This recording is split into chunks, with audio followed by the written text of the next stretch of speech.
గులాబీ రేకులు రాలిపోతున్నాయి. అధికారం కోల్పోయిన బీఆర్ఎస్ కు దెబ్బ మీద దెబ్బ తగులుతోంది. పార్టీకి గుడ్ బై చెప్తున్నారు.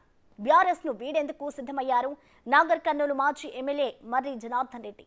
గత అసెంబ్లీ ఎన్నికల్లో స్వల్ప మెజారిటీతో ఓటమి పాలైన ఆయన మల్కాజ్గిరి నుంచి కాంగ్రెస్ తరఫున పోటీ చేసే ఆలోచనలో ఉన్నారు. కాంగ్రెస్ నేతలతో మంతనాలు జరుపుతున్నారు.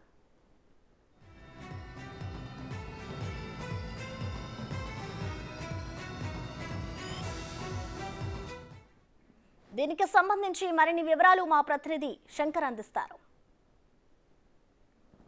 నాగర్ కర్నూలు జిల్లాలో మాజీ ఎమ్మెల్యే మర్రి జనార్దన్ రెడ్డి పార్టీ మారుతున్నాడంటూ కూడా ప్రచారాలు రూపొందుకున్నాయి. ఈ నేపథ్యంలో ప్రస్తుతం మన దగ్గర మర్రి జనార్దన్ రెడ్డి ఎంతో మాట్లాడదాం. అన్న చెప్పండి అన్న, ప్రజెంట్ ఒక పూర్తి స్థాయిలో ఒక వాట్సాప్లో కానివ్వండి, సామాజిక మాధ్యమాలలో కానివ్వండి, ఓవరాల్గా మర్రి జనార్దన్ రెడ్డి ఇతర పార్టీల వైపు చూస్తున్నాడు, మంతనాలు జరుపుతున్నాడు అంటూ కూడా పూర్తి స్థాయిలో ప్రచారం రూపొందుకున్నాయి. దీని మీద మీ క్లారిటీ ఏంటి? నేనంత రోడ్డు మీద లేనే, నడి రోడ్డు మీద లేను. నేను నాకు వ్యాపారం ఉంది, నా దగ్గర ఒక 6,000 మంది సిబ్బంది పనిచేస్తున్నారు, నాకు ఒక కుటుంబం ఉంది, నాకు 82,000 మంది ఓట్లేసిన కందనూరు ప్రజలు ఉన్నారు. నేను రోడ్డు మీద అక్కడిక్కడ చూడాల్సిన అవసరం నాకు లేదు. ఎటు చూసినా ఇటు వస్తే కందనూరు ఉంది, ఒక దిక్కు పోతే నా వ్యాపారం ఉంది, ఒక దిక్కు పోతే నా కుటుంబం ఉంది, ఒక దిక్కు పోతే నా గాడ్ ఫాదర్ కేసీఆర్ ఉన్నాడు. అంత దిక్కులు చూడాల్సిన అవసరం నాకు లేదు. మరి మీకు ఎవరు చెప్పారో నాకైతే ఐడియా లేదు. బట్ నేను ఎవరి దిక్కు చూడలేదు, ఎవరి దిక్కు పోలేదు. అసలు నేను ఎంపీగా పోటీ చేయాలా, పోటీ చేయకూడదా ఇంకా నేనే నిర్ణయించుకోలేదు. అసలు రాజకీయాలు ఉండాలా, రాజకీయాలు ఆపేచాలా నానే నిర్ణయించుకోలేదు. ప్రతి మనిషికి ఒక విఘ్నత ఉంటుంది. ఆ విఘ్నతతో పాటు ఆలోచన చేస్తాను. నేను కేసీఆర్ గారు నేను పోయేది ఉంటే కేసీఆర్ గారికి చెప్తాను, అధిష్టానం చెప్తాను, రాజీనామా చేస్తాను, పోతాను. నేను రాజకీయంగా నాకు మంచికు చెడుకు నాకు విలువనిచ్చినటువంటి పార్టీ టీఆర్ఎస్ పార్టీ. నాకు గుర్తింపునిచ్చినటువంటి నియోజకవర్గం కందనూరు నియోజకవర్గం. ఇద్దరికి నేను చెప్పాల్సిన బాధ్యత నా మీద ఉంటుంది. తప్పకుండా చెప్తా. ఒక మీడియాకు నేను ఎప్పుడు చెప్తాను, నేను నిర్ణయం తీసుకున్నాక నా వెంబడి వచ్చి 10 మందినో 100 మందినో పక్కన కూర్చోబెట్టుకొని ఇగో నేను వెళ్తున్నానని చెప్పి వెళ్తాను. నేను పోటీ చేసేది ఎక్కడ ఒకవేళ చేయాల్సి వస్తే మల్కాజ్గిరి. మరి ఇక్కడికి వచ్చి నేను సమీక్షలు ఎందుకు పెట్టుకుంటాను?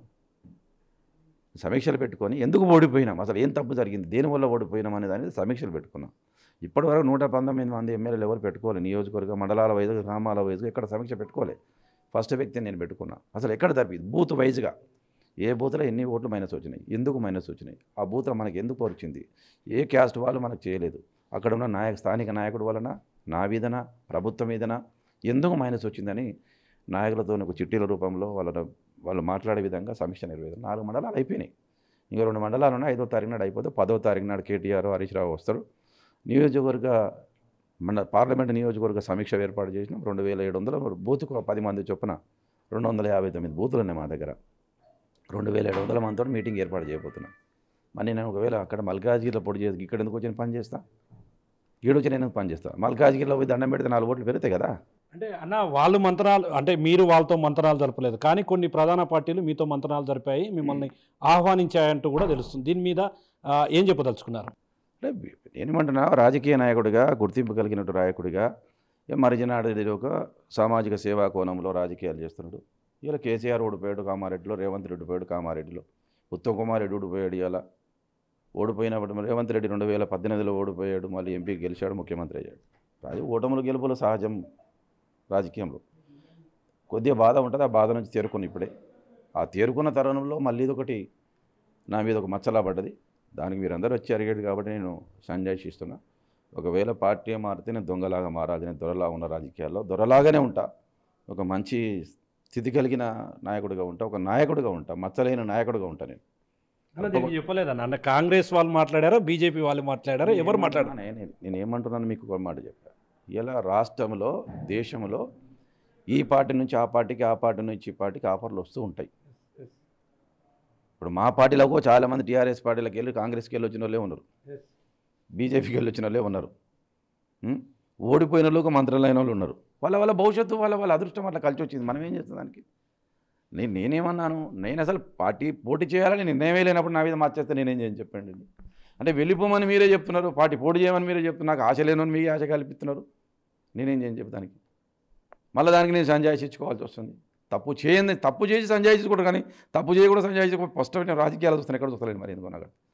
ఎక్కడైనా తప్పు చేస్తే కోర్టుకు పోయి సంజాయించుకోవాలి, ఇక్కడ ఏందో మరి తప్పు చేయకుండానే సంజాయించుకోవాల్సి వస్తుంది. మరి నాకు ఇక్కడ అర్థం కాదు ఈ రాజకీయం గురించి. నేను రాజకీయాల లబ్ధి కొరకు రాలేదండి. రాజకీయాల్లో ఒక ఎథిక్స్ వచ్చిన విద్య మీద దృష్టి పెట్టాలి, వైద్యం మీద దృష్టి పెట్టాలి, పేదరికం సామాజికంలో పేదరికం మీద దృష్టి పెట్టాలి అనే కోణంలో పనిచేసిన ఇక్కడ నేను. మీరు వెళ్ళి వచ్చి నేను కట్టిన స్కూల్ చూడండి, నేను కట్టించిన స్కూల్ చూడండి, నేను తెచ్చిన ఇరిగేషన్ కాలువలను చూడండి, నేను తెచ్చినటువంటి జిల్లా ఏర్పాటు చేసినటువంటి డెవలప్మెంట్ చూడండి, కందనూరులో చేసే పని చూడండి. నేను టైంపాస్ కొరకు రాజకీయాలకు రాలే, నేను ఏదో పదవి కొరకు రాజకీయాలకు రాలే. నా దగ్గర ఉంది 10 పార్టీలు అడుగుతాయి, తప్పే ఉంది దాంట్లో. పైసలే ఇంపార్టెంట్ కాదు కానీ నాకు అన్ని స్థితిగతులు కాదు. కాంగ్రెస్ పార్టీ ఆహ్వానించింది, నన్ను అధిష్టానం ఏమో ఆహ్వానించలేదు, రేవంత్ రెడ్డి నాకేం ఫోన్ చేయలేదు, నేను ఎందుకు అవ్వదని చెప్పాలి. ఆ సాంటికి సంబంధించిన వ్యక్తి అడిగాడు, మీరు ఏమైనా పోటీ చేస్తారని ఢిల్లీలో మాట్లాడదని చెప్పాడు. ఒకవేళ మీరు పోటీ చేయాల్సి వస్తే, అంటే పోటీ కాదు, మీరు ఇంతకుముందు చెప్పగానే చెప్తూ వచ్చారు, ఒకవేళ అలాంటి అవకాశాలు వస్తే ఖచ్చితంగా కేసీఆర్ గారి నిర్ణయం మేరకే నా భవిష్యత్ కార్యాచరణ ఉంటుందని. ఒకవేళ అలాంటి పరిస్థితి వస్తే ఏం చేస్తారు? ఒకవేళ వస్తే నేను కేసీఆర్కి చెప్పిపోతుంటాను కదా, నేను ఇంత దాచిపెడతలేను కదా ఇక్కడ. నేను తిప్పి చెప్పాను, సమాధానం స్ట్రైట్ ఉంటుంది నాది. మరి జనార్దన్ రెడ్డి స్ట్రైట్ ఉంటుంది, స్ట్రైట్. ఎవరికి భయపడలేదు, ఒక్క కేసీఆర్కే భయపడతా నేను. ఇంతకని ఎక్కువేం చెప్పు నేను ఏం చెప్పినా నేను కేసీఆర్ గారికి చెప్పే చేస్తా. ఇంతకని ఎక్కువేం చెప్పండి. అంటే ఒకవేళ కేసీఆర్ గారు ఓకే మీరు అనుకున్నట్టుగా మీ నిర్ణయానికి ఖచ్చితంగా ఓకే మీకు ఛాన్స్ ఉంటే చేయండి అన్నట్లుగా అక్కడి నుంచి సంకేతాలు వస్తే ఖచ్చితంగా దానికి కట్టుబడి ఉంటారా? వేరే పార్టీ నుంచి మీరు పోటీ చేయడానికి సిద్ధంగా ఉంటారా? అప్పటి నిర్ణయాలను బట్టి వారి మాటను బట్టి నిర్ణయం తీసుకుంటాం. వారి మాటను బట్టి నిర్ణయం తీసుకుంటాం. చూస్తున్నాం ఓవరాల్గా ఖచ్చితంగా సీఎం కేసీఆర్ నిర్ణయమే ప్రధానంగా ఫైనల్గా ఉంటుంది. ఒకవేళ పరిస్థితులు మారి అలాంటి క్రమంలో పోటీ చేయాల్సి వస్తే ఖచ్చితంగా దానికి నేను సిద్ధంగా ఉంటాను. కానీ ఇప్పటి వరకు నాతో కాంగ్రెస్ పార్టీకి సంబంధించిన వాళ్ళు మాత్రమే మంతనాలు జరిపారు, నేను వారితో నేరుగా మాట్లాడలేదు. కావాలనే కొంతమంది నా మీద ఈ విధంగా బురద జల్లే ప్రయత్నం చేస్తున్నారు తప్ప దీంట్లో నా ప్రమేయం ఏదీ లేదని చెప్పి కూడా మాజీ ఎమ్మెల్యే మర్రి జనార్దన్ రెడ్డి చెప్తున్నటువంటి పరిస్థితి కనిపిస్తుంది. ఇది ఇక్కడ latest update. Camera person Nageshwar Shankar Goud, big TV, Nagarkurnool నుండి.